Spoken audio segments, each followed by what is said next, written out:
Arum says that they're planning on doing Teofimo Lopez if he gets past Steve Clairgett whenever I post this video. That fight might be over with by then. Versus Brian Norman Jr. next. I think they said sometime in the fall. So Brian Norman Jr. should be, if Bud is victorious, versus Israel Madrimov, which you never know. But if he's victorious, then he would probably vacate that WBO welterweight title. So Teo and Brian Norman will be fighting each other, all likelihood, or hopefully, you never know in these fights. Madrimov, I heard, is a good fighter. I got to put that video on the Patreon breaking them down. Fighting for the WBO title, welterweight full title. I guess at the end of the day, he ain't interested in Liam Paro. Alberto Machado, not Alberto Machado, but Puello, or who else is champion there? Paro, Teo, Devin. They said they'd be willing to do the Devin fight, but who knows what's going on with Devin. Devin was champion of recess, so yeah, it's Puello, Matias, Teo, Liam. So it's the champion. So now he's going up in weight to take on Brian Norman Jr. possibly if he get past the fight. Now I don't know if Brian Norman Jr. is gonna have another fight in between there. Hopefully he does have a fight between there, but more likelihood he fought once this year, fighting twice this year. Twice is really the anomaly in boxing, and that's crazy for a young fighter to only fight normally once, if you're lucky, twice a year. But yeah, check out the Boxing News playlist, hit the link tree, check out the Patreon, all the links in the link tree. Like I said, it's a good fight. Brian Norman Jr. showed that he world-class level easily versus the brother Giovanni, whatever dude name was, which I thought was a good fighter. I thought was going to beat Brian Norman Jr. To be honest, and Brian Norman Jr. showed up. Now, people say, well, Brian Norman got issues with his defense. And, I don't think it's a defensive problem because I've seen him be defensively responsible in that very same fight and also seen defensive lapses. I say it's a lack of focus. And I think Tim Bradley was bringing it up. I think it's just a lack of focus. And I think people take their eyes off focus as an attribute. Yeah, being able to focus. Like some of them supplements you take, that you would take, like Ryan Garcia, it tells you, it helps you focus. A lot of them pre-workouts that niggas be taking, bro, it tells you that it helps you focus. So that tell you how important, what you focusing on is the key. I know when I'm lifting and I lose focus, it's over with. Now, if I'm really not focused at the task at hand while lifting, which is dangerous too, but sometimes you lose focus. You might see a fat ass, you might just have something on your mind, trying to clear it out your mind or whatever it may be. Yeah, if you don't keep focused, that's key. And I think for him, it's just not being focused. I've seen him slip shots, catch shots, be defensive responsible, counter people, do everything. But, obviously he got to be consistent in that attack. And with Teo, he's going to have to be consistent, and that's what they got to work on. The defensive ability is there. The consistency is not. The focus on it is not. So if he can focus and slip and catch shots and do that on a consistent basis, he can be hard to beat for anybody. I didn't know his dad was a former boxer, so obviously he know what he's talking about, he doing. But if they bring somebody in just to shore up the defense, and that's what they should be working on, shoring up that defense. And fighting Teofimo Lopez, maybe, I know he struggled with boxers. I know if we come straight at him, that, that's when he at his best. So, does that mean, we just going to box? And no, we got to mix it up. We seen guys box him and make him look foolish, and they didn't get the decision. So what we going to do is stick it to him. We going to box him. We going to stick it to him. We going to mix up the flavors. That's what I would do. I would box. I would come behind a jab. I would, come forward. I would just mix it all up, and keep him off balance. But Teo's a good fighter. Teo's a sharp puncher. Don't have the best feet in the world. He got heavy feet. That's why he struggled with a lot of boxer movers. You can't really keep up with a lot of boxers movers if you never get on your toes. You just walking them down. Especially when you abandon the jab. That's another thing. If you ain't gonna have no feet and you ain't gonna have no jab in there with guys that's slick and that can move, especially when you go up to 147, they start getting range and reach over you. It's imperative that you start jabbing. It's imperative that you become a little bit lighter on your feet. You know what I'm saying? And he's so heavy on his foot and he reach a lot. And you start fighting bigger guys with longer reach and a little bit more height, you start reaching.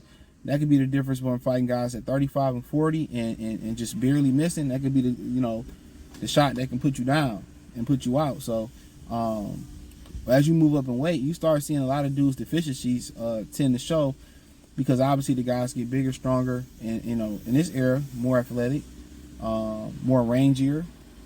You know what I'm saying? So they bring a variety of issues. So, how he's gonna cut that distance off for Norman? That's the question. They say they fight bigger guys better.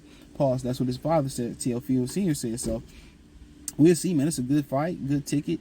T.O. continued to go up there. He said he wanted to fight Bud. I mean, not open to fight Boots, but once he get a belt, people gonna want to see him fight Boots, and that's just what it is. And Boots is victorious in his next fight. So, it's all interesting things, man. It's an interesting fight that piques my interest more than the Clairgett fight. Don't know much about Steve Clairgett, but we do know if Teofimo Lopez isn't challenged, then he really fights down to his level of opposition. And you'll be surprised, how many geniuses are sitting, potential geniuses or smart kids with a bunch of potential is sitting in the public school system or sitting in the classroom around America that's, acting out, that's being bad, that's being neglected, and is being classified as a class clown, as disturbance, but he just not getting challenged in the classroom. He not getting challenged in the classroom. So that's crazy, because he just simply not getting challenged in the classroom. They tend to act out. And I tend to have that same problem, man. They was, put him in, I always want to put kids in special ed, and he ain't smart, and he this, that, and the third. And Bill Haney had that same thing where he was trying to put Devin in, he was a problem, and Bill Haney had to figure it out for himself, and he had to find an outlet for his son. That's why fathers are so important, man. The mothers can get rizzed up by these doctors and put him on Ritalin and put him, he needs to be in remedial classes, or he needs special attention. And in actuality, it's hard for a lot of these young kids to resonate with teachers that don't look like them, with teachers that don't have the same chromosome as them. You know what I'm saying? So, it's hard for a lot of people to recognize that and understand some kids, especially little black boys, man. It's hard for them to understand us, bro. Yeah, I told y'all, man, I had a homie I got a homie that got a PhD. He work out at my gym. One of his homeboys watch the channel, by the way. Shout out to you. He probably know I'm watching. I think it's a PhD or a master's or PhD in psychology. He was telling me that they just started, basically getting information for the black anatomy. He said they just started getting information about the black anatomy. So it really wasn't no book not too long ago to about the black anatomy, about the black body. So just wanted to throw that little jewel in there. But like T.O. remind me of one of them kids that you got to challenge him. He got to be challenged, and once he's challenged, once again, he's focused on the task at hand. If he's not challenged, then he's not focused at the task at hand. So that's one of the things about it. If he's focused, in the task is a true challenge, then he gonna be doing the thing. But if he ain't feel like he challenged, or he ain't feel like this, that whatever, like people really, like I gotta focus on this, it's dangerous.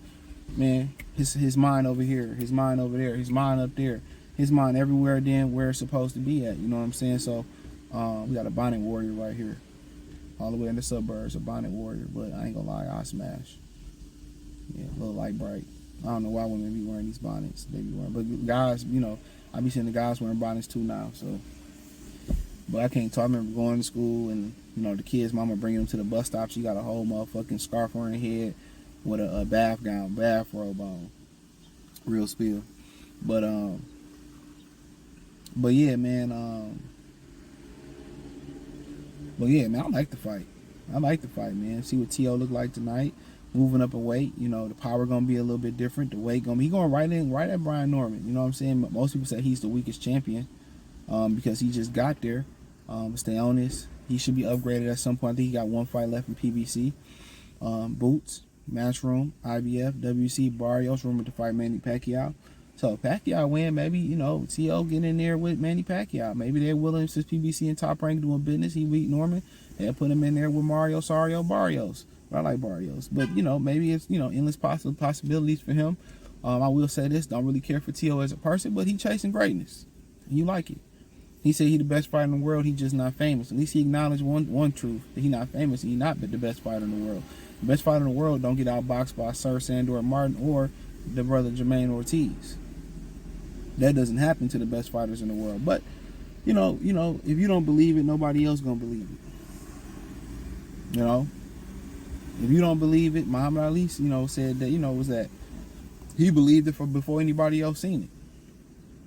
You know what they say? Remember in the Last Dance with Michael Jordan and the Hornets beat them, and B.J. Armstrong was talking shit. He said, "Yeah, anybody can talk shit when they up, but talk shit when it's 0-0. And then if you want to get my attention, talk shit when it's 0-0. You know, and I translate to this. I make the translation to this, man. Yeah, man, pop your shit now. You know, and they say, "Oh, man, you the best fighter in the world." He said, "I been knew I was the best fighter in the world. I been knew this. Y'all just late to the party. I been told y'all I'm the best. Nobody listened." So you supposed to believe it. Boxing is a sport of confidence. You know, that's what it is. Boxing is a sport of confidence. It really is. It's a sport of confidence, bro. Being a man is about confidence. You know, being a man is about being confident, bro. Real talk. That's what it's about. Being able to have your unwavering confidence through all the bullshit. Because that's all life's going to be for you as a man. That's what women don't understand. It's all going to be bullshit. No matter how you slice the cake, it's all going to be bullshit. Don't forget it. No matter how you slice that cake, it's all going to be bullshit. It's all, especially if you got kids and a woman, it's always going to be bullshit. But can you remain confident? Can you remain stoic? That's another thing. And can you stand tall through it all? So if you don't believe it and you don't believe you the shit, you ain't got to say it. I don't say it, but in my mind, I know I'm the shit. In my mind, I tell myself, these niggas can't fuck with me. But I don't have to say it. But the way I walk, the way I talk, the way I hold myself, you know, it's respectable. It's confidence. If you slumped over, you got your head down and all that, like, come on. So Tio, you know, he's supposed to be that guy in his head. He's supposed to be the, you know, the man right here, right chill. So I respect that. But hey, man, let me know what y'all girls and guys think. Thumbs up the video, share the video, subscribe to the channel. Next subscribe button is the bell icon button. Hit the link tree. Find me on X, Instagram, Spotify, Anchor, Cash App, Venmo, PayPal, Apple Podcasts, Spotify. Check out the Patreon. Appreciate the love, support, everybody showing the channel. Shout out Vinny Ochoa for donating the Cash App. Appreciate it, brother. I caught that. Peace.